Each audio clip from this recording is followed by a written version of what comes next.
So, Please continue. respected Principal Dr. Rachna Srivastava, our student and now faculty colleague Dr. Ashish Sonkar ji, another colleague and faculty Professor Vishnath Mishra ji, other faculty members who have joined this talk, and the dear students of VKM College. Personally, for me, it's a great honor and privilege to interact with the faculty and students of this prestigious college of the city. First of all, I would like to express my sincere gratitude to Dr. Rachna Srivastava, principal of the college, who have gave me this opportunity to talk to you, to interact with all of you. Because many of times I have found that I have got opportunities out of Banaras, but I have got very little opportunity in the city itself.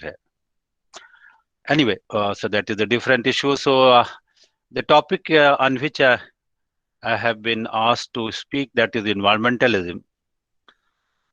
And thank you, ma'am, for your brief introductory remarks, introducing the topic briefly to the students and putting it in a very larger perspective in the word system theory, etc. So, firstly, I will start from the gravity of the problem, and that is the first slide. And that is so. Can you run this slide for the benefit of the student? Otherwise, I can recall all the point, but for the benefit of others, if possible, please run the slide. So, firstly, the gravity of this environmental problem. So, first is this human being since time immemorial has been facing various kind of existential threat to the humanity. One of these is a environmental threat.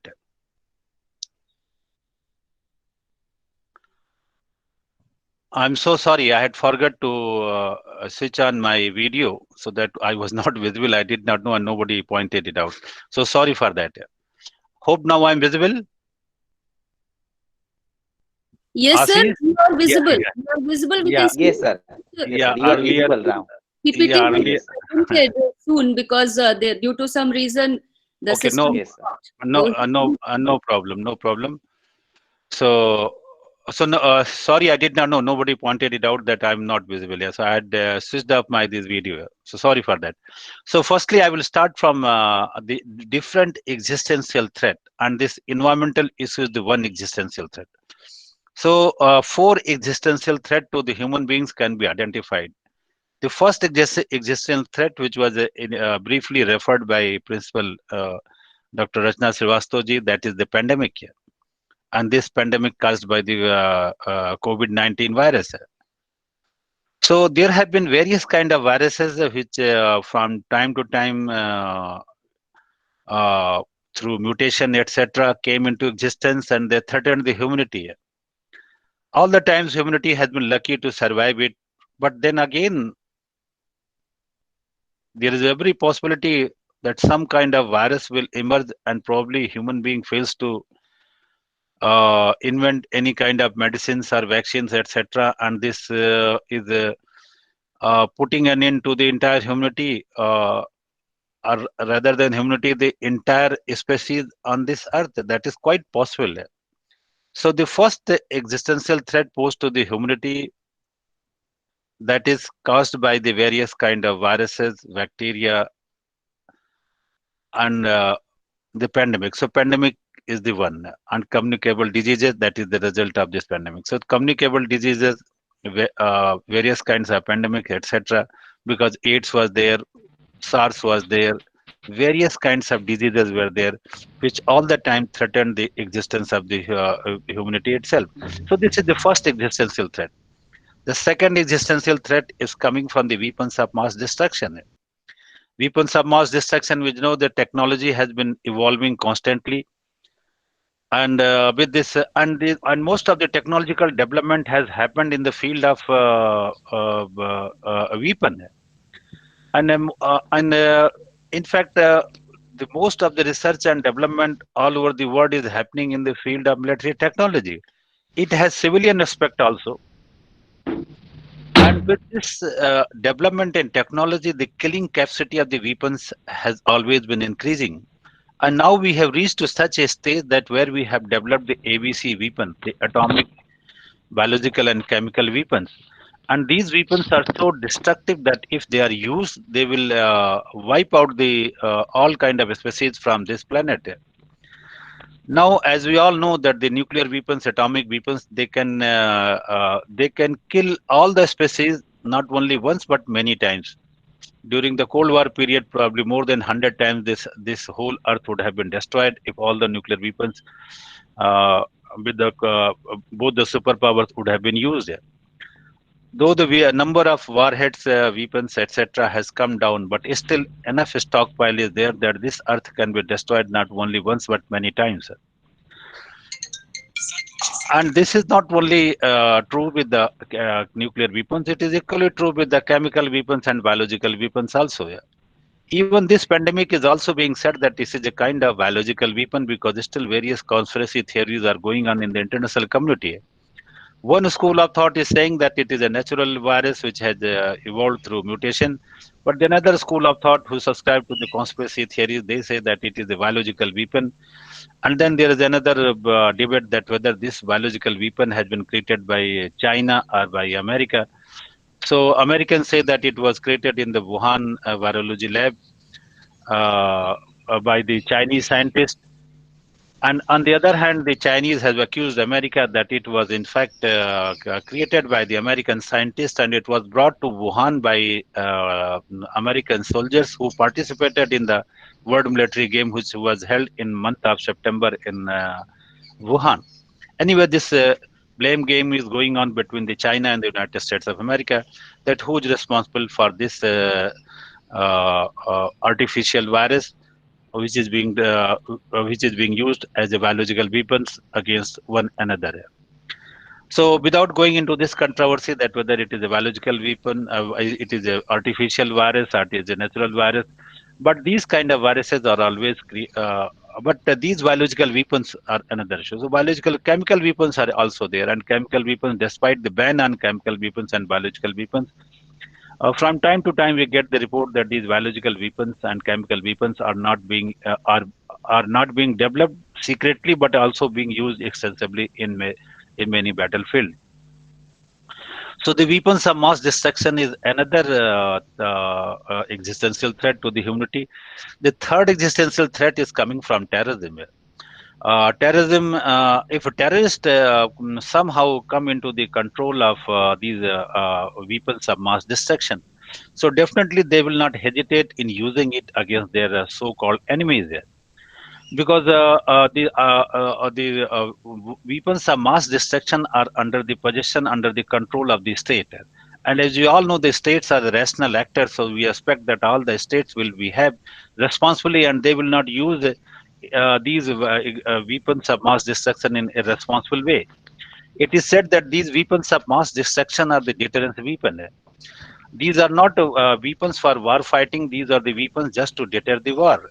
And it is also true that these nuclear weapons have succeeded in ensuring a long period of peace in this in the international community, because we have seen in the world that whenever there has been a great power competition and there has been the geopolitical competition between the two great powers, eventually there had been war between these two great powers.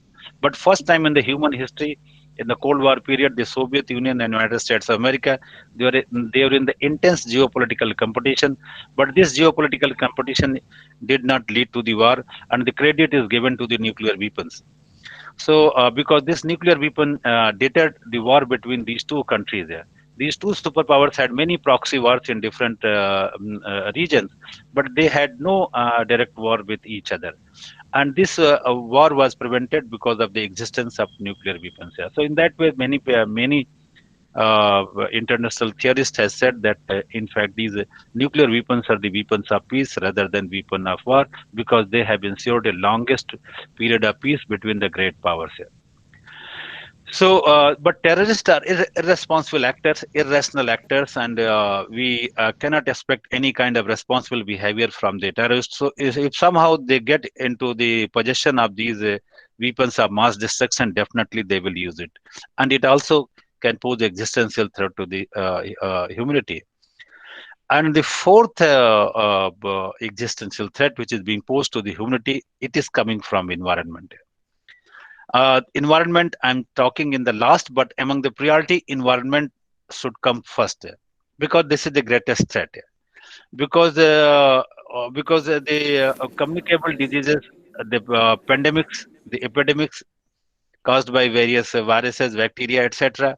The human brain has always been able to control these viruses, these bacteria. They have developed some kind of medicine, some kind of treatment, some kind of vaccine, and eventually they have controlled it. And even human body itself is so flexible and so adjusting that they developed the herd immunity, and many viruses came into existence. They infected human beings, but during the course of time, human being developed the herd immunity, and eventually they survived.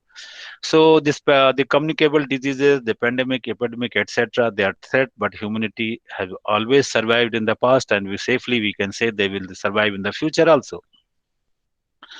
The weapons of mass destruction, I said earlier that these are not the weapons of war, they are the weapons of deterrence, and some call it as the weapons of peace. So there is no possibility of these being used by the states against each other here. And the terrorists getting control of these weapons of mass destruction, there is the least possibility of it, because the international community have various kind of plans. They have made contingency plans that in case of any states failing and the possibility of these nuclear weapons or weapons of mass destruction falling into the hands of terrorists is ruled out. Even in the case of Pakistan, there is every possibility that Pakistan might fail and terrorists might get control of the nuclear weapons of Pakistan. So America, the Pentagon, there are also CIA, they have made a contingency plan that in case of failure of Pakistani government state, and if there is any possibility of Pakistan government's takeover by the terrorist, as it happened in Afghanistan by Taliban. So in that kind of situation, the CIA, this Pentagon have the contingency plan. Immediately, they will secure all the nuclear weapons of Pakistan so that it is not falling into the hands of terrorists. So, international community has almost ensured that these weapons are never falling in the hands of the terrorists. So there is also no possibility of terrorists using these weapons against any community, against any state, against any people. Now, but the threat posed by the environment is the greatest threat.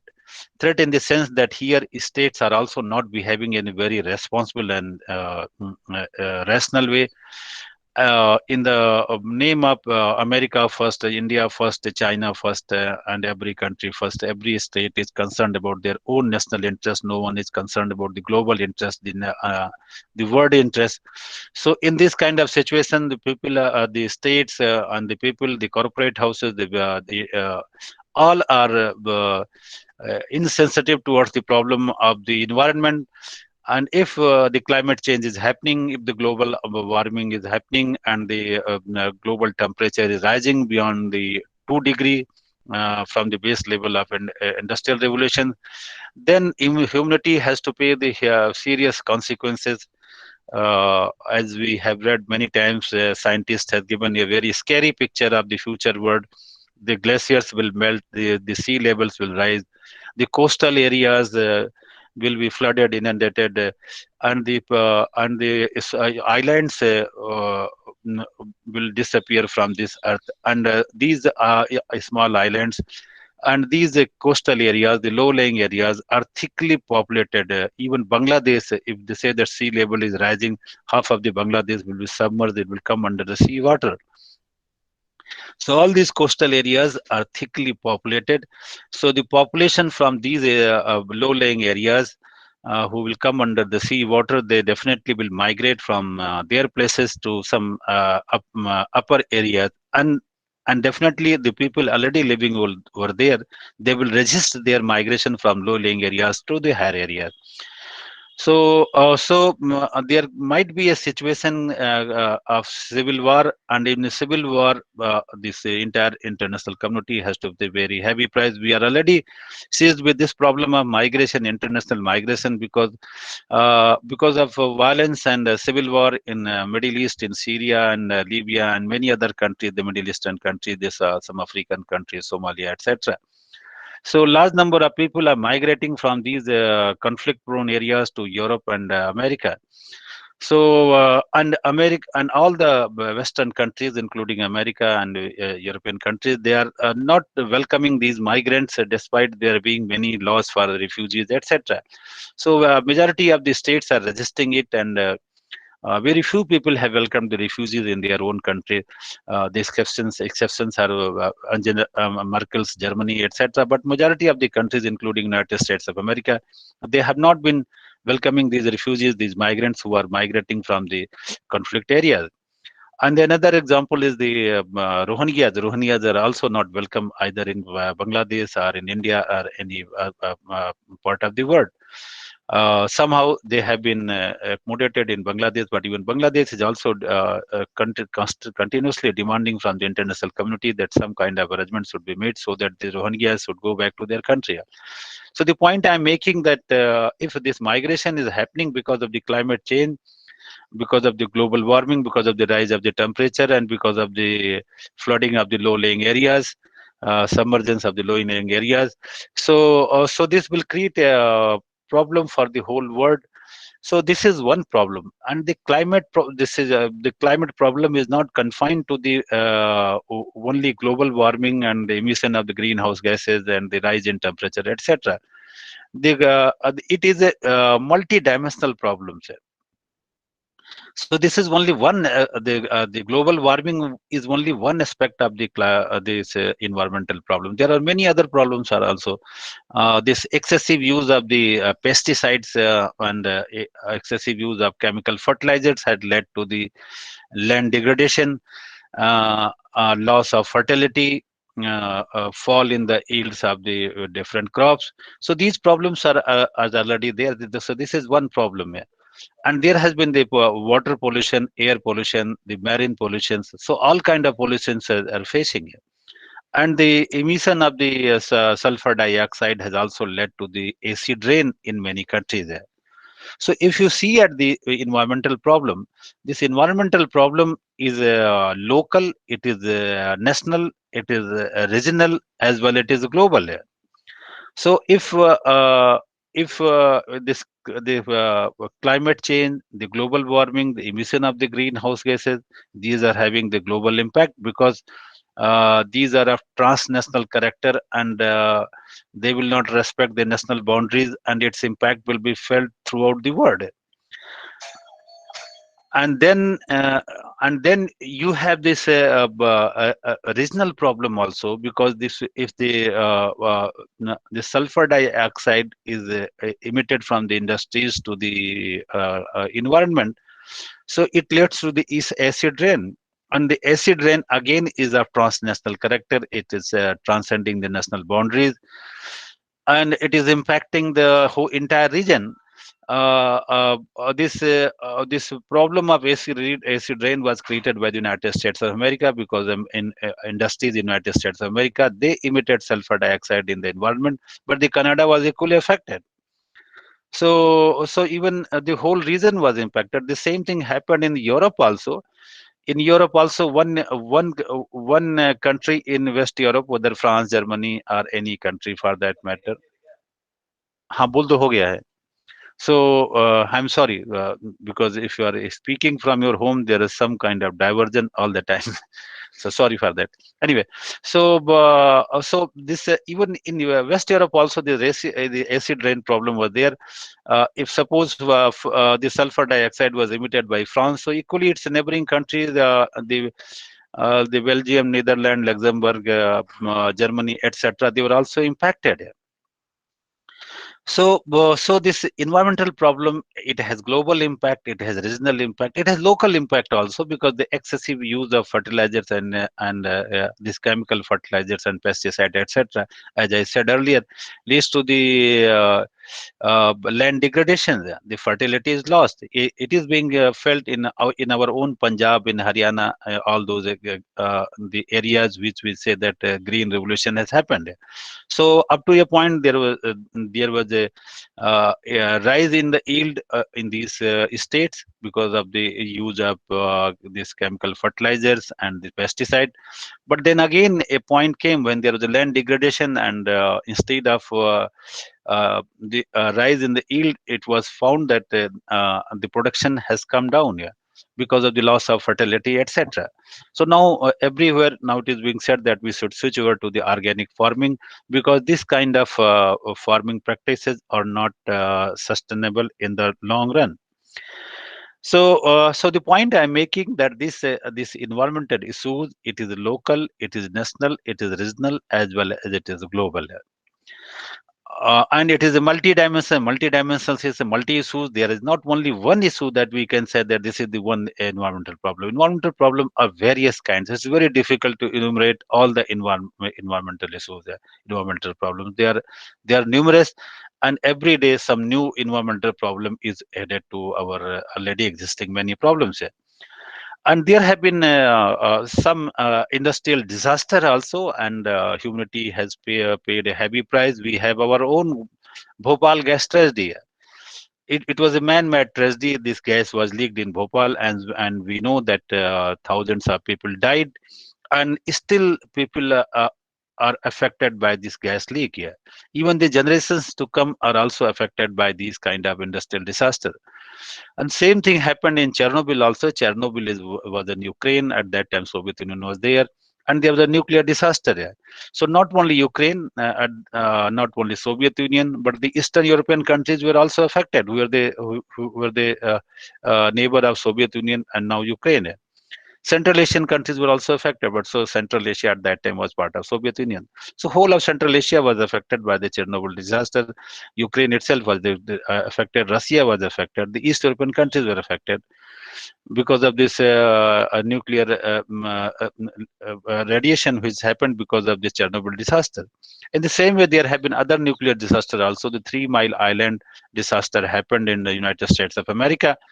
uh, no one died there, but it created a scary situation in United States of America also, because with having all kind of technology, will have with by adopting all kind of precautions, they could not prevent this 3 Mile Island nuclear radiation leakage. And then you have this Fukushima nuclear disaster in Japan. That was another major nuclear disaster. So the human being, to meet their energy needs, to meet their different kind of needs, uh, they are adopting such kind of development practices that this is creating problem for their own existence. And all these Fukushima and Chernobyl and 3 Mile Island and Bhopal, all were mainly local problems. Local. So if it is happening at the global level, then you can think of the consequences of what price humanity has to pay. So the next slide, if that how it all started. Because this environment was not a problem till 60s and 70s. Yeah. Nobody had thought that there any kind of problem might come from the environment. Yeah. But now, uh, since 60s and 70s, yeah, this environment became a major issue, and since then the problem has aggravated. So the first time when this problem came, the focus of the international community was on the farming practices, agriculture practices, particularly the excessive use of pesticides and chemical fertilizer, and particularly at that time the use of excessive use of DDT. So DDT was used in the farming.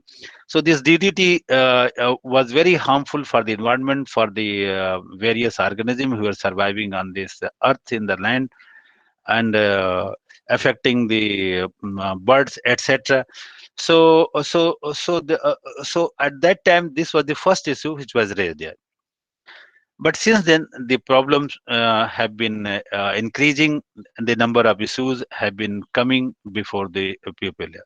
So the first environment issue, which the environment conference, which was organized, it was the United Nations Conference on Human Environment. It was held in 1972 at Stockholm. Yeah. So this is one of the major milestone as far as the environmental issues are concerned, as far as environmental concerns are concerned. So and here an important organization which was created and that is still playing an important role, and this institution is called UNEP, United Nations Environment Program. It was created by this United Nations Conference on Human Environment held at Stockholm in 1972. Since 1972, this United Nations Environment Program is playing a leading role in generating the global awareness towards the different environmental issues, and it is also coordinating the global effort to deal with the various environmental problems. And then the next important thing happened was the Bertland report. This report came in 1987. As we all know, the Bertland was the Prime Minister of Finland, and the most important thing in this report was the concept of sustainable development. And now this concept of sustainable development, now it is the core concept of this whole environmental debate. So what is the sustainable development? The sustainable development briefly means that the present generation should meet its need, but while meeting its need, it should also be mindful of the need of the future generation.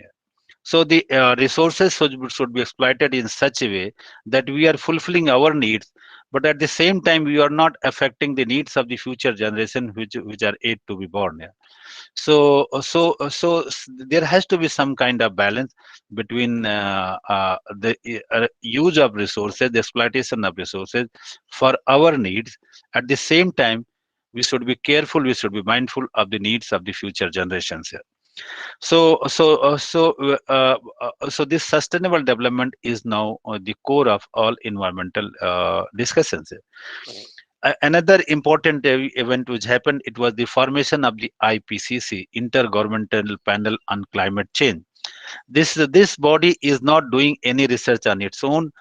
It is also not funding any research and development in the field of environment. The IPCC, the Intergovernmental Panel on Climate Change, simply is collecting the different research findings. Whatever research findings, research outcomes have come in form of publication, in the form of books, articles in journal, science journal, etc. So they do a compilation, they compile these together and make a report, and the report which can be understood easily by the policymakers, by all the stakeholders, so that a right kind of policy can be formulated to deal with the different environmental problems. Yeah. So IPCC is playing very important role. As we all know, that the IPCC was awarded the Nobel Award for Peace in 1997, and our own Rajendra Pachauri, who was heading the IPCC at that time, uh, was the recipient of Nobel Award for Peace on behalf of IPCC. So role of IPCC is very important, and this IPCC was created by the United Nations Environment Program and World Meteorological Organizations. And then another important event in this evolutions of environmental debate has been the convening of the Rio Earth Summit. Rio Earth Summit was convened in 1992, exactly 20 years after the convening of Stockholm Conference. So, uh, so this Rio Earth Summit, it is also known as United Nations Conference on Human Environment. United Nations Conference on Environment and Development. Yeah. The human environment was the 72 conference. This is called UNEP, United Nations Conference on Environment and Development. Yeah. The main issue was how to strike a balance between the development and environment, because the development is happening at the cost of environment, And this kind of unsustainable development which is impacting environment can't be sustained in the long run. It is harmful to the present generation, it is harmful to the future generations also. So also to discuss the way the world is developing and how it is impacting environment. So to discuss the various issues related to this development environment, this global conference under the United Nations was convened at Rio de Janeiro, the capital of Brazil. And then another major development in this field was the Montreal Protocol. Montreal Protocol, it came in 1987. It is important in the sense that this is the first international global effort which has been highly successful. Uh, so Montreal, and even this Montreal Protocol was so successful that in other issue areas also the same model was tried to be replicated, but unfortunately, very sadly, the international community has not been as successful as they have been in the case of one issue area of environment, and that is the ozone. It was by the various scientific discoveries, it was discovered that ozone layer is getting depleted because of the release of the carbon gases in the environment. So these CFC gases and these CFC, the chlorofluorocarbon gases, these are being used in the refrigeration, in the air conditioner, and in the various kinds of industrial products, various kinds of industrial appliances. So these were used extensively. And various corporate houses were in the manufacturing of it. DuPont was one. There were other corporate houses also. Most of them were Americans, and most of the CFC gases manufacturing was happening in America. More than 50% of the world's CFC gases were being manufactured in America itself, and rest 50% was being manufactured in Europe and other countries. So initially, these corporate houses, they denied that there is any direct relation between the CFC gases and the depletion of the ozone layer. Uh, and these corporate houses have enormous fund, enormous money, so they also sponsor various kinds of research. And these sponsored research are for a particular purpose, and those scientists who are getting funding from these corporate houses, they try to promote their agenda, and they try to prove this thing that there is no direct correlation between the CFC gases and the depletion of the ozone layer. But when a large hole was discovered in Antarctica by the scientists, by the uh, uh, by the scientists who were on expedition in America. So then there was alarm was created in the whole world. In fact, if ozone layer is depleted, so ozone layer role is that they are trapping the ultraviolet rays coming from the sun. So if ultraviolet rays are not being trapped by the ozone layer, then these ultraviolet rays will directly reach to the earth. And if they are reaching to the earth, they will create different kind of problem for all kind of species on this earth. And the animal will be affected, the plants will be affected, and human beings also will be affected. So these ultraviolet rays will create various kind of diseases for the human being, and various kind of diseases for other animals and species also. Skin cancer was one of the major disease being discussed, that if human skin is coming directly in touch with this ultraviolet rays coming from the sun. So when this hole was discovered, and many scientists with their research proved this thing, that there is a direct correlation between CFC gases and the ozone, then even these corporate houses also agreed that the manufacturing and the use of these CFC gases should be stopped. Uh, and these corporate houses, they always uh, transform all kind of challenges into opportunities.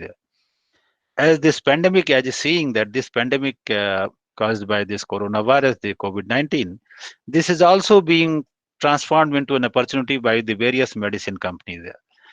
And so there was as we all know, that there was a stiff competition, mad rush between different medicines companies, the drug companies of the world, that who will be the first to develop the vaccine for the coronavirus. The objective is not to serve the humanity; the main objective is to earn profit. So, and even the state governments were also involved in supporting their medicines companies to come with the coronavirus vaccine, so that they can reap the profit, they can benefit from it. So the corporate houses, the business houses, the business groups have always been uh, using these kind of challenges into an opportunity to make profit. So even for the same thing happened with the CFC gases also.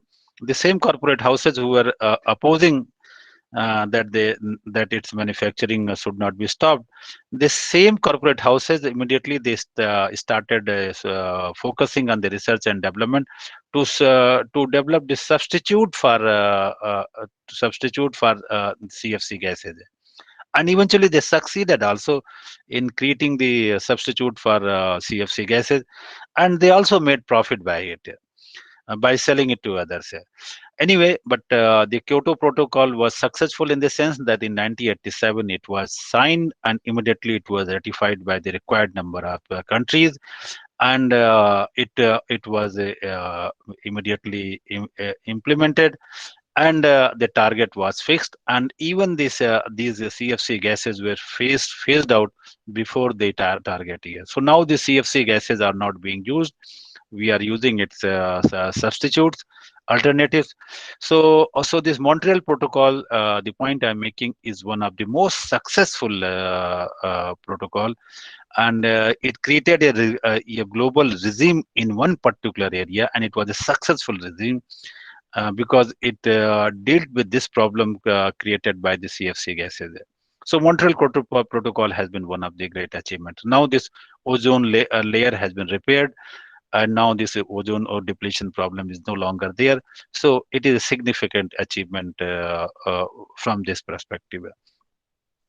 The second effort was the Kyoto Protocol. It is a mixed bag, partly successful, but largely failure also. Kyoto Protocol, Kyoto, as we all know, it is in Japan, and this protocol was signed in 1997. So, in protocol, initially all countries were part of Kyoto. Clinton was the president of America at that time. Clinton signed this Kyoto Protocol, and, and America was to be party to Kyoto. But later on, when George Bush came to power, so George Bush said that they are not going to ratify this Kyoto Protocol, and as we all know, that the American constitutional system, any treaty or any protocol has to be ratified by their Senate, and if it fails to get the Senate approval, it is not implemented.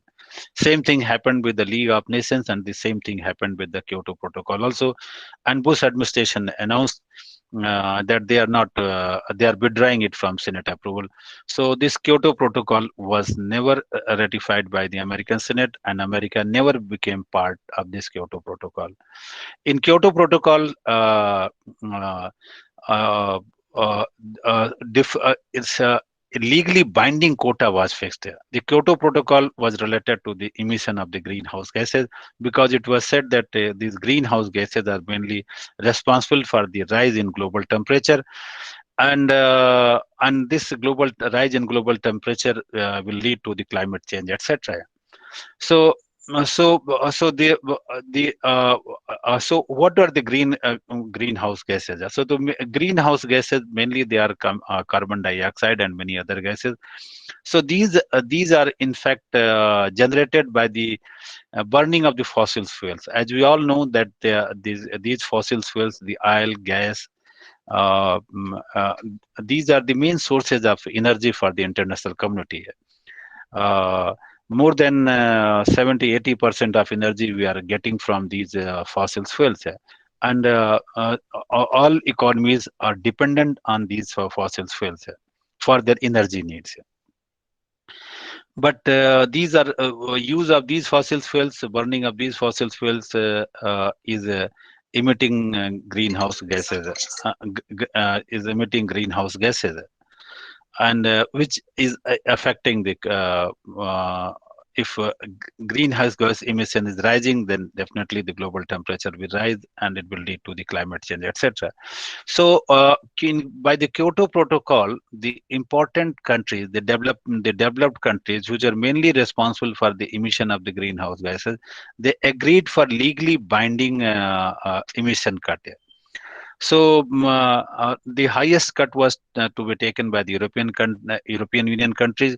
They agreed for 7 to 8% of cut in their greenhouse gases, and the base year was 1990. So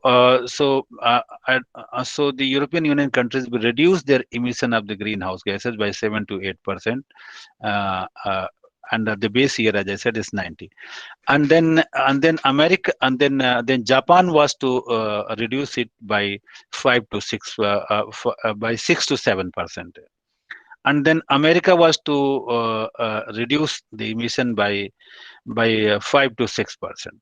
So, and the total cut in greenhouse gas emission will be 5%.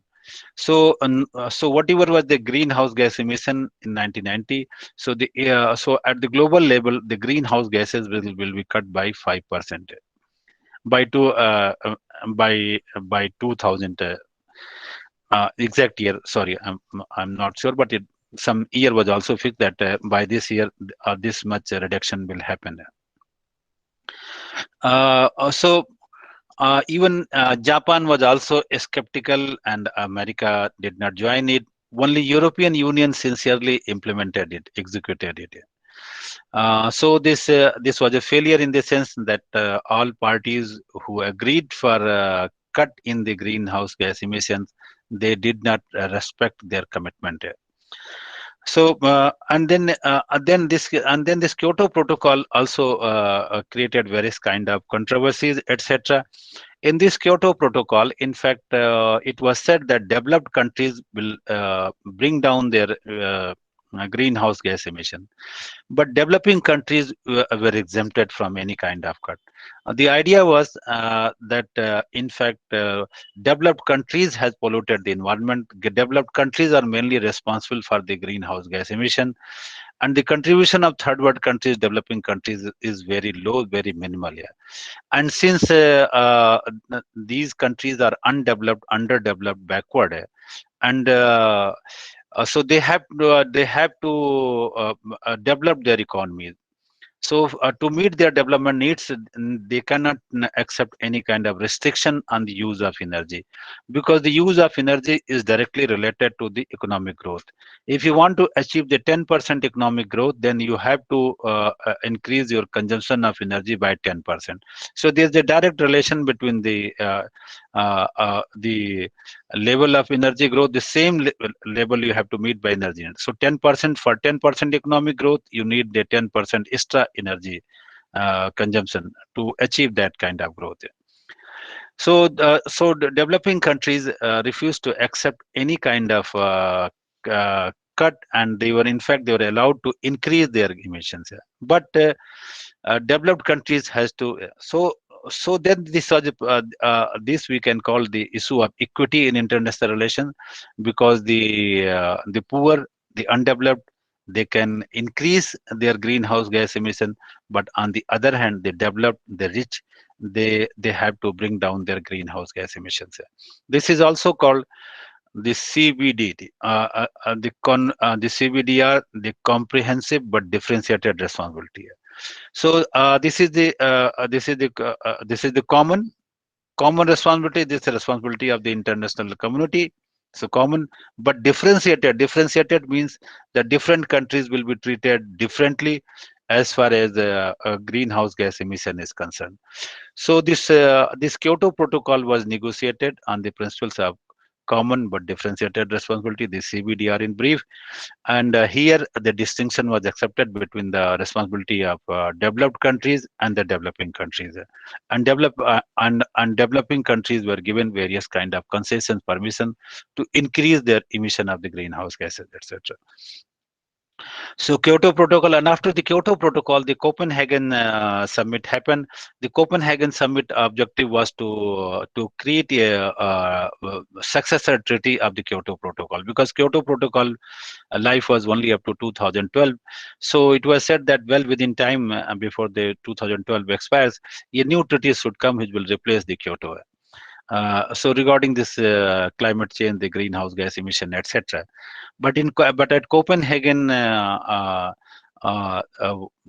was various kind of issues, because this countries were pressurizing to bring the developing countries also into the picture, that they have also to reduce their greenhouse gas emissions, etc.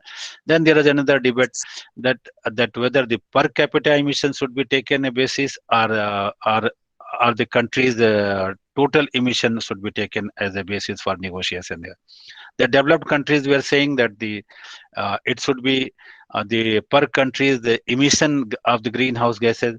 And in 2008, China emerged as the largest emitter of the greenhouse gases. China overtook United States of America. An American argument was that since China was the largest emitter of the greenhouse gases, India was also in the top 5 greenhouse gas emitter. So China and India cannot be spared. They cannot be left out of this global effort to reduce the greenhouse gas emissions. So they said that for any treaty, that China and India has to be part of it, and like developed countries, they have also to bring down their greenhouse gas emissions. But China and India, they quarrel on many issues, but at least on the issues of climate and environment, they are always together. They are always on the same page.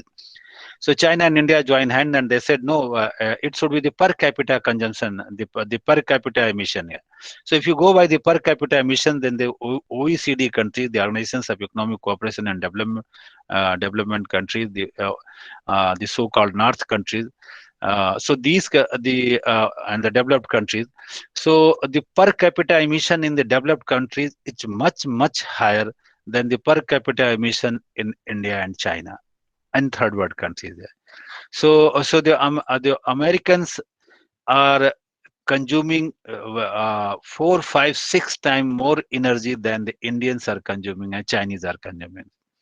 So there's a vast difference between these two. This per capita emission of India and China, and the per capita emission in West Europe and North America.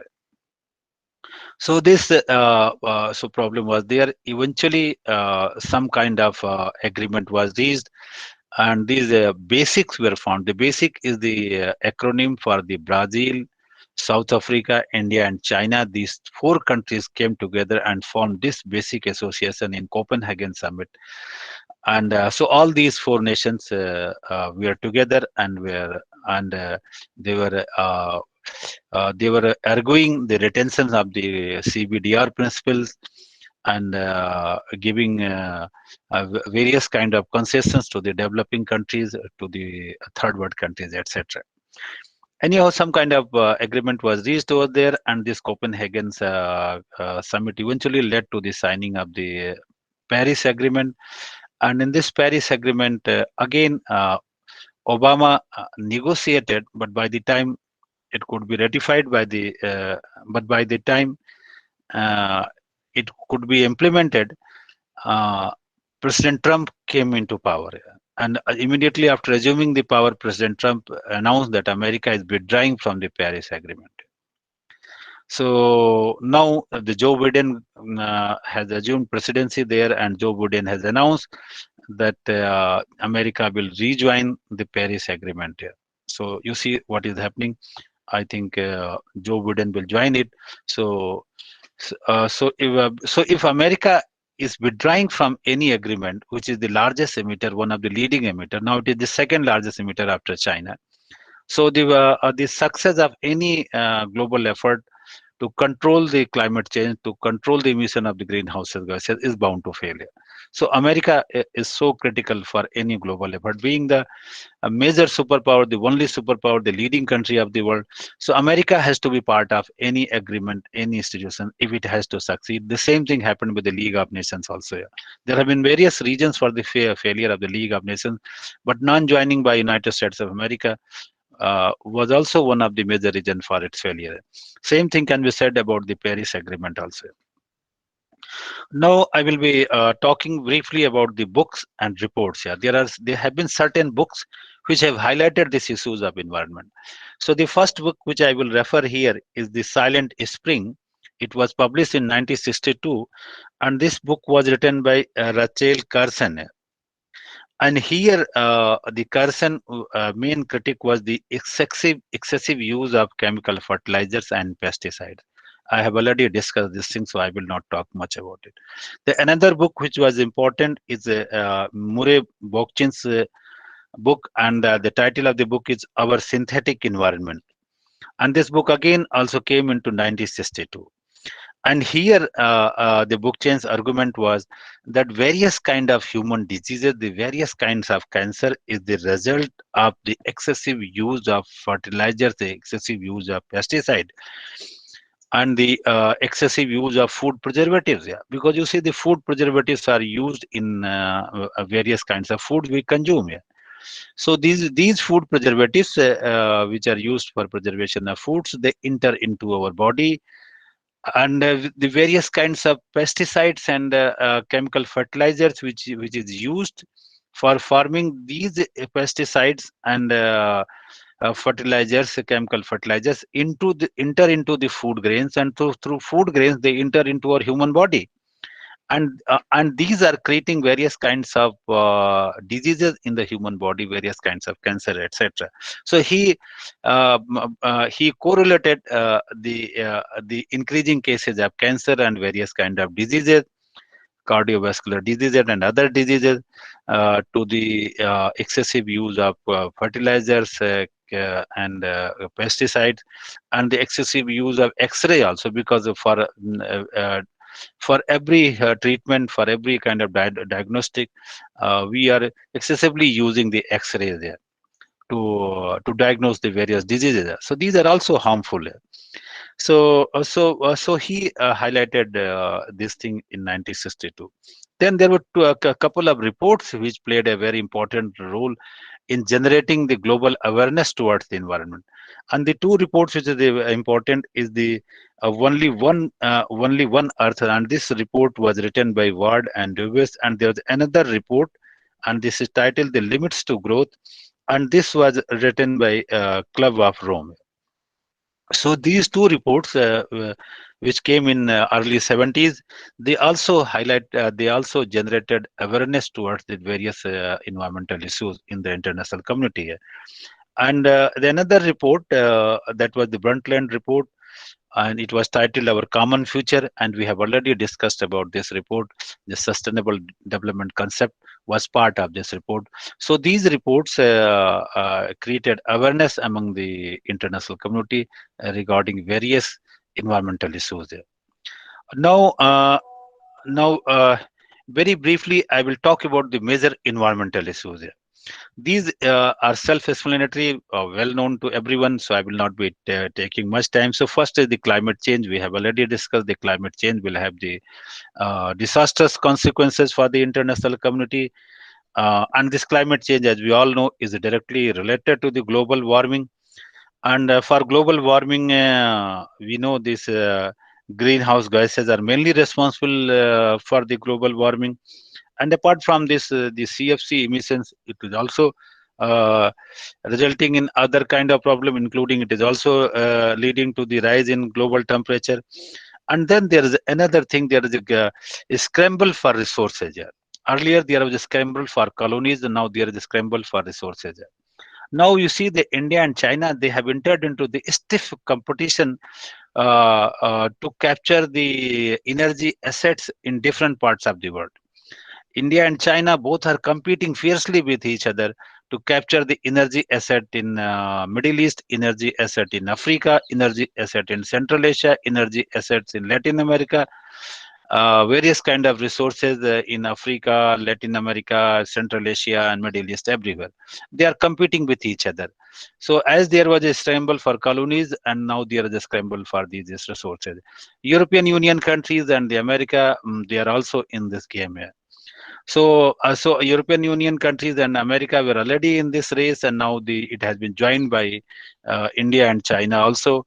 Uh, Japan were already there. So now all these countries are fiercely competing with each other for various kinds of control over various kind of natural resources, particularly energy asset in different third world countries. And this geopolitical rivalry is also creating a lot of problem. So now there is a related concept of resource curse. So the resource curse, in fact, there is a debate in the international relations whether the resources are good for a nation, for a region, or it is bad for the nations or a region. It is said that probably Middle East would have been peaceful, Middle East would have been stable if the oil resources would not have been there. Since oil resources are there, so the all major powers of the world are interested to having an important and decisive say in the affairs of the Middle East. It is said that if oil would not have been in Kuwait, probably America would not have intervened in the Gulf, would not have ensured that Saddam Hussein is thrown out of Kuwait, because Kuwait has 10% of 10% of the world oil, and the Iraq was having another 10% of the global oil reserve. If Saddam Hussein would have been allowed to annex Kuwait, so Saddam Hussein would have come into the control of 20% of the global oil reserve. And by controlling the 20% of the global oil reserve, Saddam Hussein would have been dictating the supply of the oil and would have been determining fixing the prices of the oil.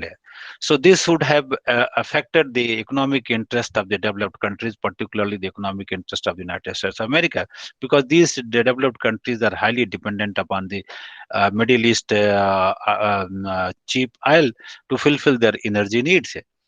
So because of this geopolitical reasons, America was hell bent upon ensuring this thing that Saddam Hussein is ousted from Kuwait, and Kuwait remains an separate, independent nation state. So at the same time, immediately after this Kuwait crisis, this Somalian crisis happened. The Somalian state failed. The government failed. There was a civil war. Half-heartedly, American forces also were dispatched to the Somalia, but once some American soldiers were killed in Mogadishu, and the Somalian warlords dragged the dead bodies of the American soldiers in the streets of Mogadishu. Uh, the American government was compelled to rethink their strategy towards Somalia, since they had no geopolitical interest, they had no energy interest, they had no oil interest, they had no economic interest in Somalia. So they decided to withdraw their troops immediately from Somalia and leave Somalia to its own fate here. So the point I'm making, that if resources are there, the international community will intervene. When the corporate interests are there, the corporate houses will compel their government to intervene in those regions. So the resource, instead of being a boon, sometimes it becomes a bane also. In our own country, you can see the fate of Jharkhand and Chhattisgarh. These two are mineral resource rich areas, but these two states are relatively backward despite being rich in resources, and they are facing various kinds of insurgency, various kinds of problem. The Maoist insurgency is raging over there. The left-wing extremists are controlling large part of these two states. Parallel government they are running in certain parts. So it is known for all bad regions. The Jharkhand and the Chhattisgarh known for corruption, known for failure of the state government, etc. Civil war, various kinds of conflict, etc. is happening over there. Extortion. So all kind of problems you have there. So resources, instead of being a boon, has turned out to be ban over there. The same can be said about many African countries. You must would have heard about the case of Liberia. Liberia is rich in the diamond, but the Liberia is also facing the civil war situation. And the Charles Taylor, you must would have heard his name. The Charles Taylor is being tried by the International Criminal Court because he was controlling all the diamond trade in Liberia, and he has also gifted a diamond to Naomi Campbell, who is the supermodel in United States of America, and that diamond gifted by Charles Taylor to Naomi Campbell has been described as a blood diamond by the international media. So resources, instead of being the good for a country, can be bad to have for that country and that region also. Yeah. So now. Uh, Now, there are three main problems of environment, and that these three I will discuss briefly and then move on. The first is the resource problem. So, what is the resource problem? Resource problem. So, there are three problems are related to this resource problem. The first is how to replace the non-renewable sources of energy from the renewable sources of energy, because these non-renewable sources of energy, these are the fossil fuels, and these non-renewable sources of energy are emitting large amount of greenhouse gases in the environment, and these non-renewable sources of energy is particularly responsible for the rise in global temperature, for the emission of the greenhouse gases. So if the non-renewable sources of energy is replaced by the renewable sources of energy, then this greenhouse gas problems can be solved to a large extent.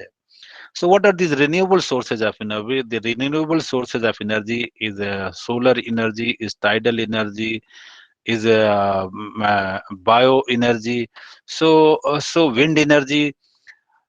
So these non-conventional sources of energy, also called renewable sources of energy, so right now their production cost is high, but research and development is going on these areas, and now the production cost of wind energy, solar energy, and various kinds of non-conventional source of energy is gradually coming down, and now the solar energy is can be produced at competitive rate, and in some places it has been claimed that the production cost of the solar energy has come down to the thermal energy and this hydropower. So from thermal power and hydropower, this solar energy cost of production has come down. It is going down gradually. So if we can replace, and we, as we all know, that Modi is taking a leading part in it. He's leading the international campaign, and in the solar energy field, India is itself is in this, and so India is coordinating the global effort for this solar energy. Anyway, so if renewable sources of energy are developed and is replacing the non-renewable sources, that it will be environment friendly, because the greenhouse gases will immediately come down drastically. The second issue is the reduction of the reducing the population growth. The population, in fact, it is the population, the large number of population, the increasing population, continuously rising population. They put enormous pressure on the resources of a country, resources of a region, and resources of the world. Now the global population is more than 7 billion, and it is still rising. Yeah. So now the question arises how to feed these kind of people, how this 7 plus billion population can survive on the resources, because resources are not infinite, resources are finite, but there is no end of this rise in global population here. So how to feed this rising global population? So this population explosion is the main problem, and this population explosion is mainly happening in the third world countries, in the backward countries, or the poor countries. The developed countries, the population has stabilized, but it has not stabilized in the third world countries, in the poor countries. So how to deal with this problem here? So unless and until this population growth is not stopped, it is not arrested, it is the population growth is not stabilized, it will be difficult for the international community to meet the need of the whole world. It is putting more pressure on the resources. Yeah. Science and technology have been helpful in increasing the yield of the various crops, etc. But there is a limit to growth also. So the population has to be reduced. And in India, we say that we have not been able to beat China in any field, but in the field of population, we are going to leave China behind. So this is the only field where we are going ahead of China, and that is the field of population. So we should not feel proud of it. We should feel ashamed of it, that we are uh, going ahead of China in field of population. So population growth has to be stopped worldwide, including India, if the pressure on the natural resources has to be brought down, and if the problem of the environment has to be addressed, because rising populations is not helpful in addressing the issues, various issues of environment, because this rising population will always be a pressure on environment. And finally, the resource consumption. Yeah. there is another dichotomy in this word. On the one hand, the people in the developed countries are dying because of overconsumption, and people in the third world countries are dying because of underconsumption. So this problem of overconsumption, underconsumption is another problem in this world. Uh, uh, the people of the first world countries are dying because of cardiovascular diseases, and this cardiovascular diseases is mainly the result of overconsumption. And in third world countries, people are dying because of the various kind uh, of communicable diseases, various kinds of because of diseases which has been caused by the malnutrition.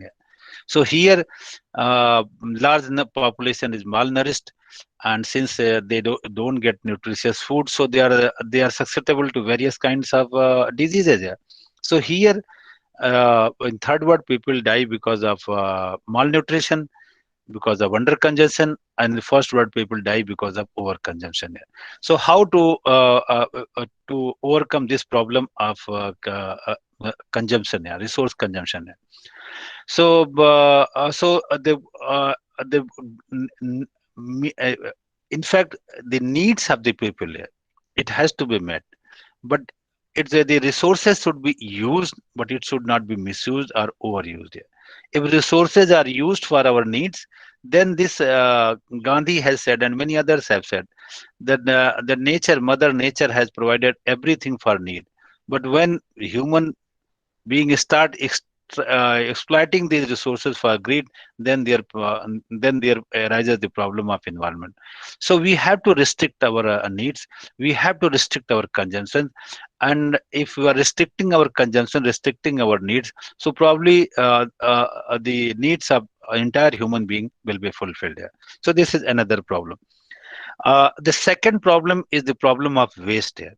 So how to deal with this problem? Because the large number of population is producing a large amount of waste here. So how to deal with this waste here? How to reduce this waste here? How to manage this waste? So waste management is another problem here. You see everywhere you go, anywhere in Banaras or any other city there, you find the garbage are dumped everywhere, here and there, and these waste are creating many kind of problems, the diseases, etc., polluting the environment, also they're polluting the water sources, they're polluting the environment, they're polluting air, water, everything, land, air, water, all three are polluted by these waste. So how to deal with this waste problem? So recycling can be one, that these waste can be recycled. There are many things which can be recycled. So by recycling, we can reduce these waste. And secondly, we can also develop various kinds of technologies, the green technologies, which is and these green technologies will be able to convert this. Firstly, they will reduce the waste, and secondly, whatever waste is generated, that it can be transformed, it has been converted into some other things. And then third problem is the ethical problem. We There has to be a balance between the environment and the humankind. Because the human being have been treating itself as the master of the nature, as the master of the environment, the man and nature. And in this debate of man and nature, man always has been the human. Sorry, I will not be using the man, but human being and nature. So in this debate of human being and nature, human being have always been treating itself as a master over the nature, that this nature has to be subordinated to the needs of the human being.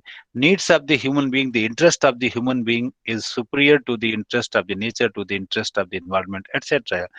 So now this balance has to be brought, because this human being cannot be the master of this nature, master of this universe.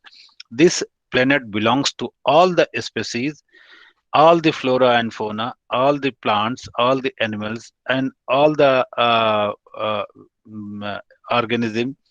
So this human being is not only the exclusive. This planet Earth is not the exclusive property of the human being only. It is equally the property of all the organism, all the plants, and all the animals here. So everybody has the equal rights here. So a human being has to develop, has to survive, but this survival and this development has to be in the harmony with other species and other organisms and other animals who are inhabiting this world, in this world. So there has to be the harmony between the interest of different species who are surviving, who are inhabiting this planet Earth. And then there is a issue of developed and developing countries. We have already discussed the developing countries are mainly responsible for the uh, this environmental problems. So they must pay the bill. They must shoulder the responsibility. And developing countries say they, since they are not responsible for the global pollution and the global environmental problem, so they should be allowed to grow, and they should be also allowed to increasing consumption of the energy resources so that they can achieve their economic growth here. And then there is a issue of CBDR, the common but differentiated responsibility we have already discussed about. So there are ethical issues also. So there are three main problems of environment. First is the resource problem, second is this waste problem, and third is the ethical problems.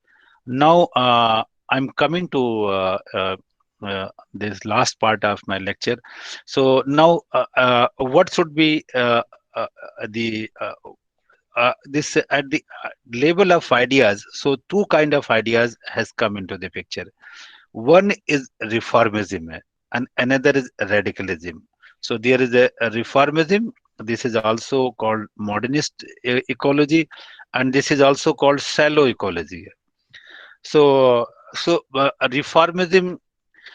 So in fact, what is the ecology? Ecology is the network of relationship. This network of relationship, which has been developed between different species, different plants, different organisms inhabiting this earth.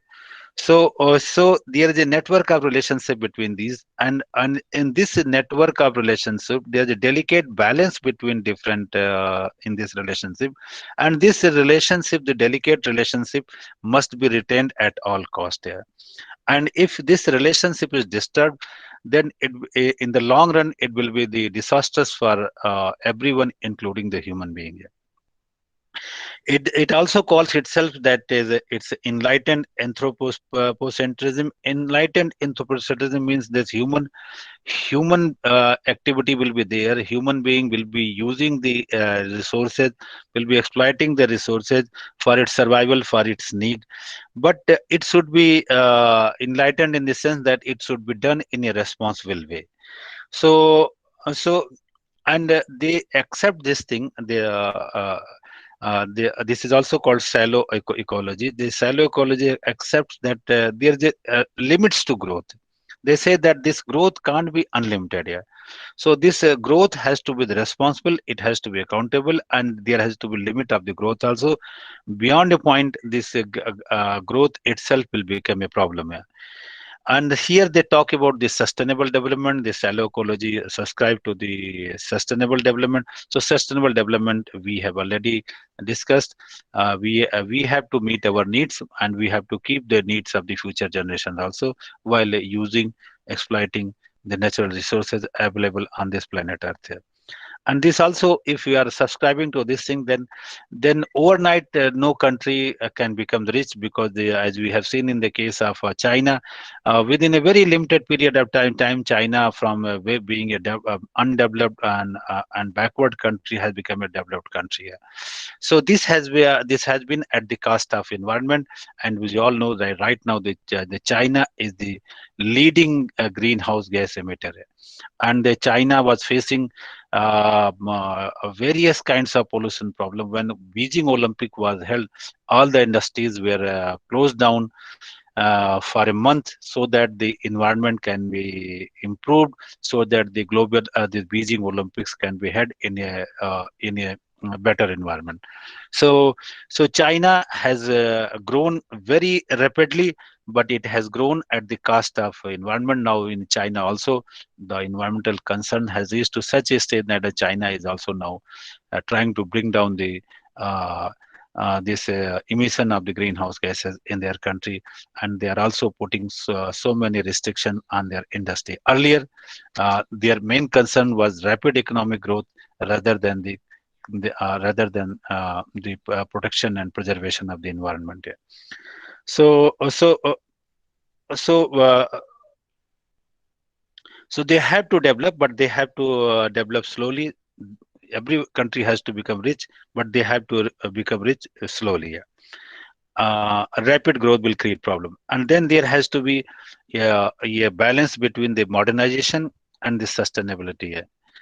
The three solutions has been offered to deal with this problem by the exponents of the shallow ecology. Uh, that is the market ecology. That they say that market provides the solutions of everything, because the capitalist thinks that market provides solutions to all the problems. They say that this environmental issue also will be resolved by the market forces. Yeah. So unduly the international community has not to be worried. Market has taken care of everything. Market has addressed all the problems in the same way. Market will also address the problem of uh, uh, environmental pollution also. And secondly, they have been talking about the green capitalism. The green capitalism, they are talking of imposing the green taxes. All those industries and who are emitting large carbon dioxide, and they are polluting, so they should be taxed heavily. And the revenue generated through their taxation should be used for cleaning up the environment. So green taxation is another issue. And then the development of the green technology. They say that human being can develop the various technologies, the green technologies, and these green technologies will reduce the intensity of the energy in any product. And these green technologies will also uh, increase the productivity of energy assets. Yeah. So as we have seen that there was a time when 1 liter of petrol was consumed for covering 10 to 15 kilometers, because there was a motorcycle called a bullet motorcycle. Its consumption of petrol was equal to our consumption of petrol of running a car. Yeah. So now we have a car which is giving more than 20 kilometers, 30 kilometers.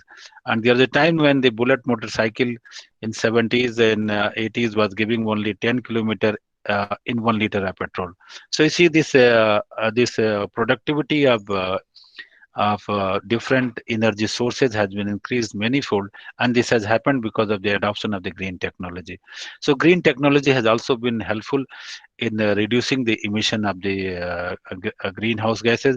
And the green technology and this green technology has also been responsible for developing various kinds of alternatives. As we see, there's a vehicular traffic. These vehicles are the main source of emission of carbon dioxide. So now we are switching over to the battery operated car, etc. So if you are switching over from petrol, oil to battery operated car and vehicles, so naturally this will bring down the emission of the carbon dioxide in the environment, etc. So the option of green technology is always there. So by using these three solutions, this the market itself take care of everything, the green taxes and the development of green technologies, the problem of environment can be resolved to a large extent. In fact, they subscribe to the gradual reforms. They accept the problems, but while accepting the problem, the solutions they offer, that is their approach is incremental, gradual, and so gradually, and by bringing a small change here and there, by imposing taxes, by improving technology, etc., they try to address this problem. So there is called shallow ecology. It is also called reformism. It is also called gradualism. It talks about the incremental change. And then opposite to this reformism is the radical ideology. And this radical ecology is also called the deep ecology. So radical ecology, as the name itself indicates, they are not happy satisfied with this gradual approach, this incremental approach, this reformism. uh, with the tinkering of system here and there. They talk about the radical change, wholesale change, the revolutionary change to preserve and to protect the environment here. So this Mary Bookchin, who I've already referred, he has given the kind of social ecology, and so they talk about the radical social change. So they have given some concepts here. So I will be talking very briefly about those concepts. The eco-socialism here. So what is this eco-socialism? Eco-socialism is the criticism of capitalism from environment perspective. The capitalism has been criticized from different perspective, but here in eco-socialism, they criticize capitalism, the capitalist practices from the environmental perspectives. They say that capitalism has treated the whole environment as a source of raw material, as a source of natural resource, and these natural resources can be commodified, and by commodifying these resources can be a source of profit. So also the capitalist economy, the capitalism treats the whole nature as a source of raw material, as a source of natural resources, and these natural resources can be commodified, and this commodification will happen for the sake of profit. So this profit motive of capitalism is mainly responsible for the pollution of the environment. In fact, when it was said that there is a direct link between the burning of the fossil fuel and the emission of the greenhouse gases, all the major oil companies in Europe, America, they sponsored many research, and these oil companies for funded research were trying to prove that there is no direct relation between the burning of the fossil fuel and the emission of the greenhouse gases and the climate change. They also came with the contrary thesis that it is not the rise in temperature, it is also happening that there has been fall in temperature also. They have been talking about the ice age, etc. So these oil companies, who are big oil companies, the Mobil, Exxon, and etc., and uh, and these oil companies are also controlling all the oil assets in Middle East countries, etc. So these oil companies try to falsify this thesis that for burning of the fossil fuels is related to the rise in global temperature. So the capitalism, their motive is profit motive, and from that, and to earn their profit, they can go to any extent, and for them, environment is not so important. So they say that the capitalist mode of development, this capitalist, the capitalism has been mainly responsible for all environmental problems. So their criticism of capitalism from environment perspective, they are called eco-socialist or eco-socialism. And then we have eco-anarchism here. So anarchists, as we all know, they are critic of authority, they are critic of hierarchy, and anarchists always support decentralization, etc. So the eco-anarchists, in the same way, they offer the critique of authority, the critique of hierarchy from environmental perspective here. They say that human being has a tendency to dominate over other people here, and this tendency of human being of domination over others leads to their effort for domination over the nature here. So human being try to dominate over others. In the same way, human being try to dominate the nature also. So the habit of human being, the nature of human being, and this and its desire to dominate others, that is also reflected in its behaviors towards environment and towards nature here. So they say that if a state is abolished, if authority is abolished, hierarchy is abolished, and if decentralization is happening, and if all the local communities are managing their resources on their own without any interference from the top, so then it will be more environment friendly. It is true also that if you see that many local communities, the tribal communities in India, the tribal communities abroad, everywhere, the tribal communities, the aboriginals, the indigenous people have always been living in harmony with the environment.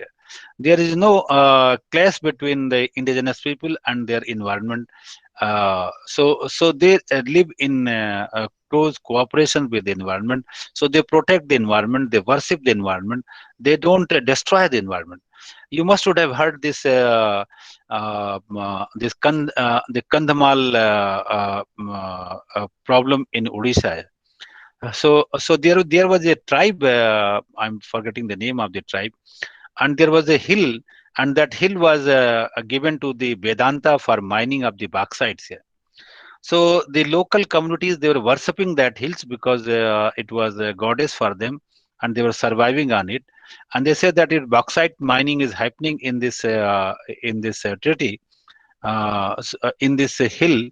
So in fact, they said that their mother goddess will be affected, their nature will be affected, and they started a agitation against the Vedanta company in Odisha, and eventually the government of India was forced to cancel that contract with Vedanta, and that. Uh, a name I'm forgetting, the name of the hills also I'm forgetting. So but it happened there, and we all have seen the one film, beautiful film was made by Hollywood, name again I'm forgetting. So there was a one tribal community there, they are opposed to the corporate houses, and they resisted that their habitats can't be destroyed, the mining cannot be allowed. So successfully they did it. It was a film, but it is happening in the real life also. So when the tribals, the Adivasis, the indigenous people, when they are using their resources, so their needs are minimum. Their motive is not profit motive. So the local communities manage their resources so well without affecting the environment. So they say that if decentralizing is happening and the exploitation of the resources is left to the tribal communities, the indigenous communities, probably there will be the better utilization of the resources, and there will be less or no environmental pollutions, etc. So this eco-anarchist also, they offer a critique of authority and hierarchy from uh, from environmental perspective, and they talk about the decentralization, and they say that the local communities should be left to manage their resources on their own. And lastly, the ecofeminism here. So ecofeminism is the critique of patriarchy from feminist perspective here. So here the men have the tendency to dominate over the women here.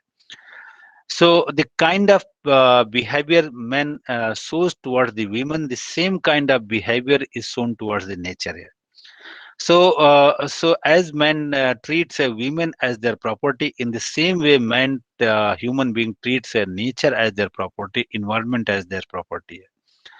As for men, women is a commodity. In the same way, for human being, the nature and environment is a commodity.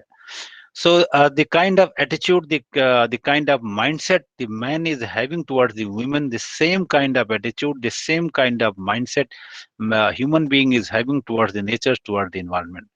So the ecofeminist talks about the post-patriarchal society where men will respect the women, and if men will respect the men will also respect the environment, will also respect the nature here. And so the ecofeminist they say that if this is happening, then it will be environmental friendly. There will be no environmental problem. There will be no environmental pollution, etc. Because if a man respects the environment, so naturally a man will be more interested in protecting and preserving the environment rather than destroying and decimating it for its own personal greed and its for its personal profit. So these are the three important theories: eco-socialism, eco-anarchism, and ecofeminism. Deep ecology I have already discussed briefly. Arne Naess is the person who has used this term first, and this deep ecology rejects all forms of anthropocentrism. The and this deep ecology talks about the radical holism, because they say that this world is interconnected and interdependent. All the species, all the flora, all the fauna, all the organisms who are inhabiting this world, they are interconnected and they are interdependent here. All are dependent upon each other. All are connected with each other here. So if any part of this whole is trying to get some kind of advantage over other area. And if this interconnectedness is disturbed and this interdependence is undermined or weakened or disturbed, then it will have a disastrous consequences, not for the rest of the part of this ecosystem, but it will be have the disastrous consequences for the man himself here. Human being is only one part of the nature, and human being has no privileged position, has no superior positions here. So human beings position is similar to the positions of others organism species and animals and plant in this environment. It has no special position, it has no privileged positions.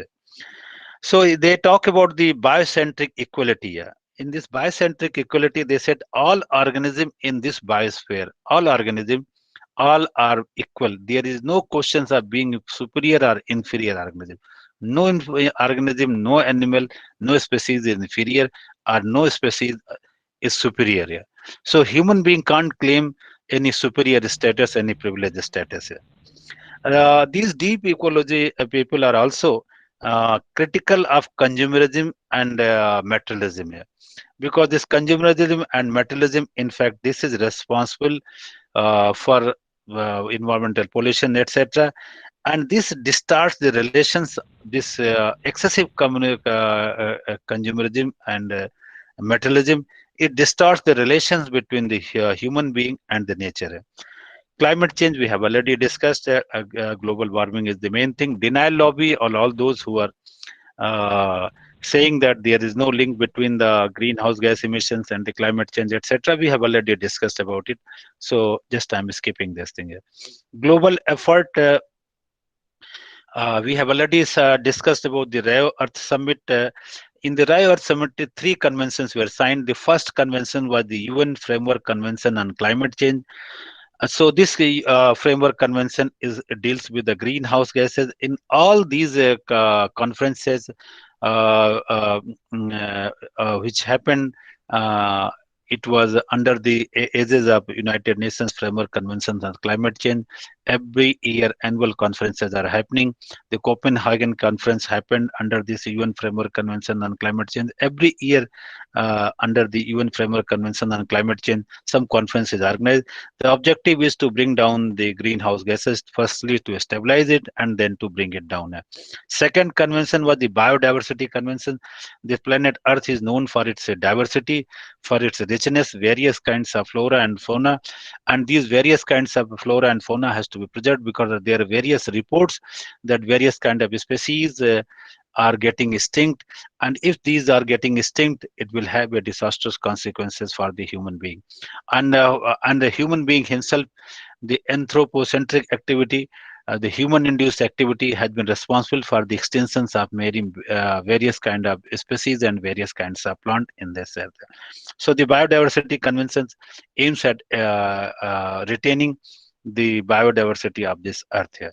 And the third convention was related to the prevention of the desertification convention, because the deserts are spreading very fast, particularly in the Middle East, in Africa, and so they are also uh, uh, uh, the fertile lands are getting desertified because they are spreading very fast, etc. So the international community has to prevent this rapid spread of desertification. So these three conventions were signed in the Rio Summit. And then Montreal Protocol, we have already discussed. It was one of the most successful global regime in the field of environment in one particular issue area. Kyoto Protocol, we have already discussed. It is in the greenhouse gases. And the Copenhagen Summit, we have discussed. And Paris Treaty, we all know. Now, before coming to the conclusion, a few difficulties I will discuss briefly. The first difficulty is the conflict between the collective good and national interest. You see, in the whole world, in the current atmosphere, every country is concerned about their own nation, and they are not concerned about others. So if Donald Trump is saying America first, other countries are also saying their country first. So if every country say China first, America first, India first, Nepal first, all countries first, then what will happen to this planet Earth? What will happen to this world? So this national interest is creating a lot of problem for the global environment here. So there has to be some kind of balance between the interest of the globe and in the interest of the nation here.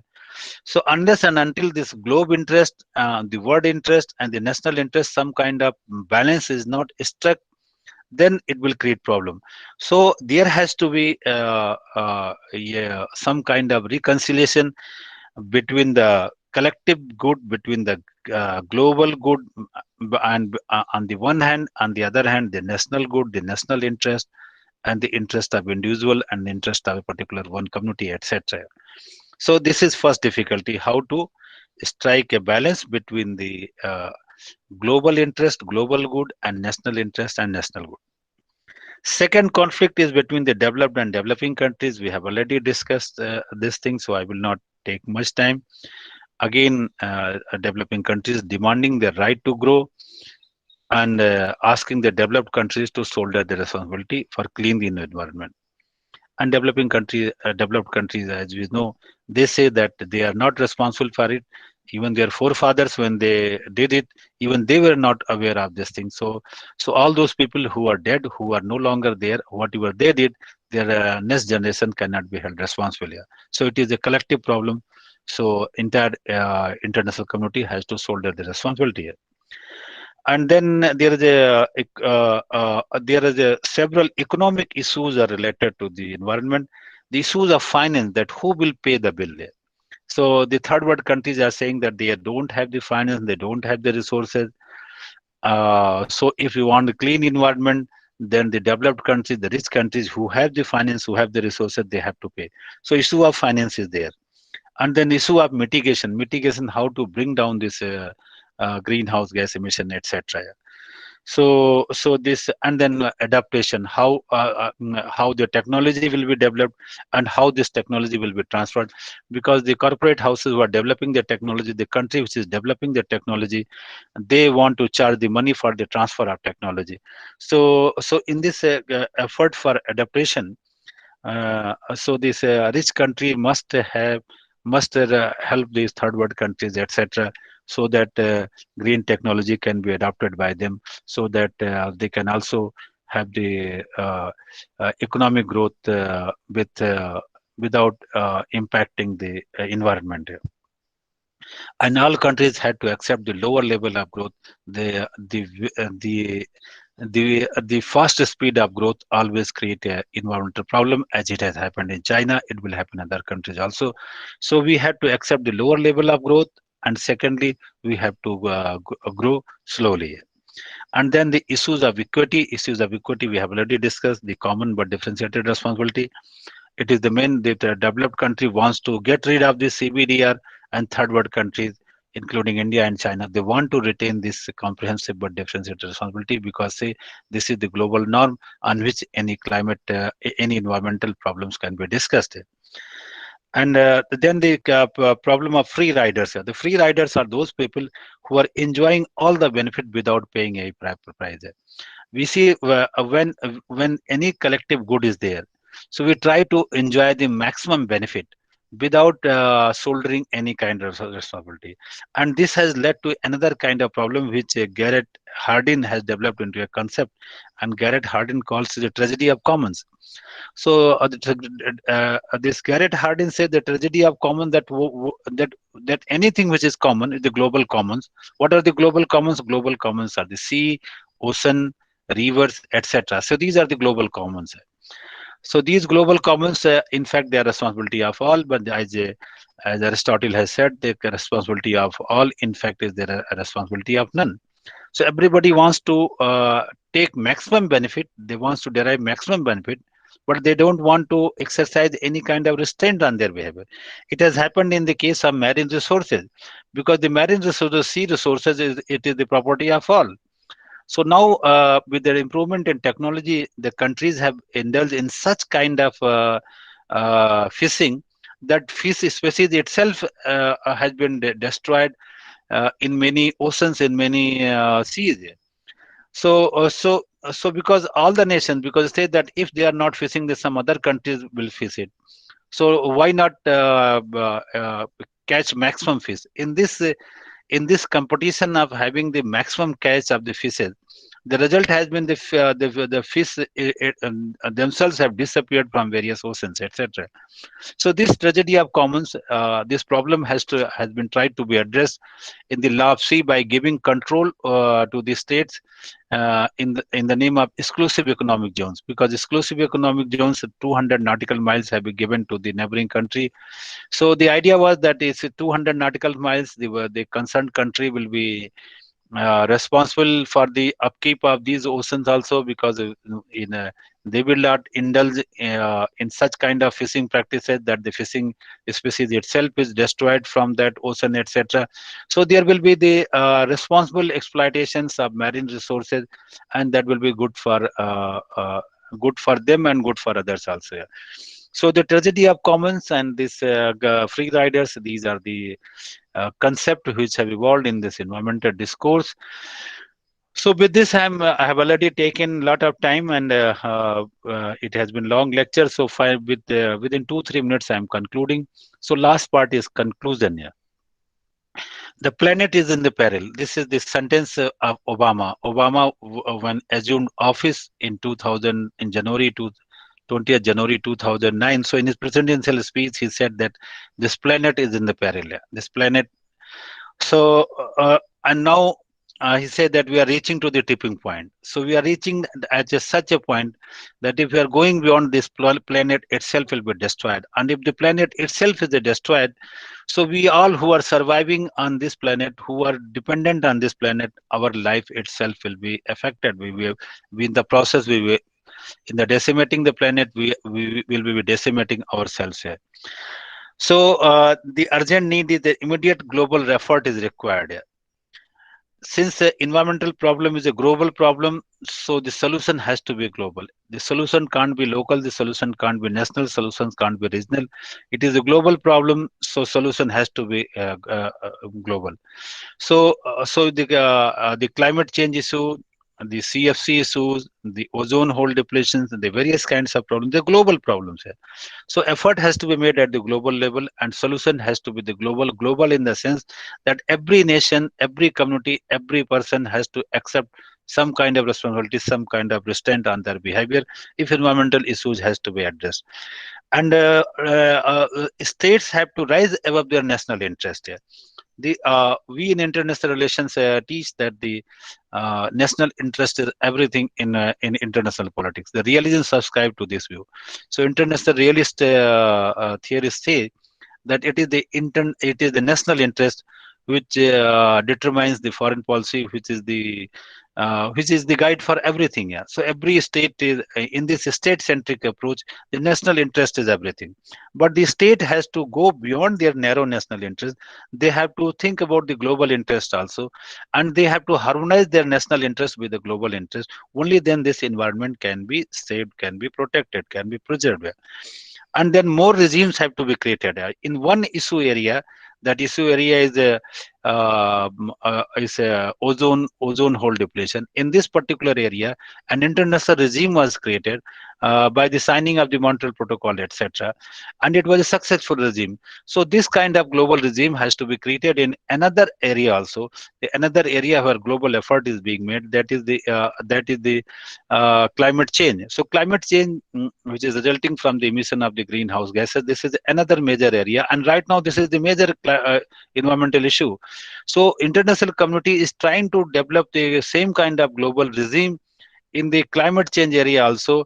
But till this date, despite the Copenhagen summit, despite the Paris agreement, despite the protocol, despite the many conferences, etc., we have failed to have a effective regime in the global regime in the field of climate change. So as we have non-proliferation global regime, as we have trade regime, and as we have a regime, we created successfully a regime in the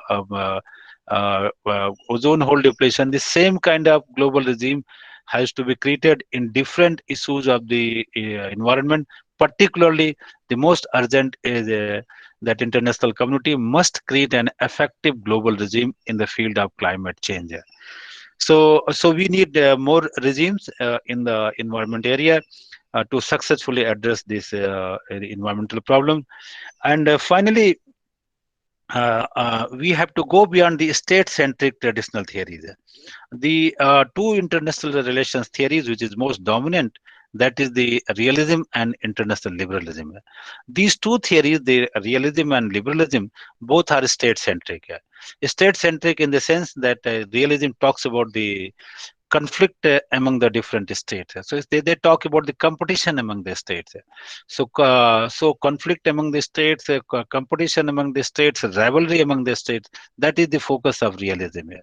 And on the other hand, the international liberalism talks about the cooperation among the states, the goodwill among the states.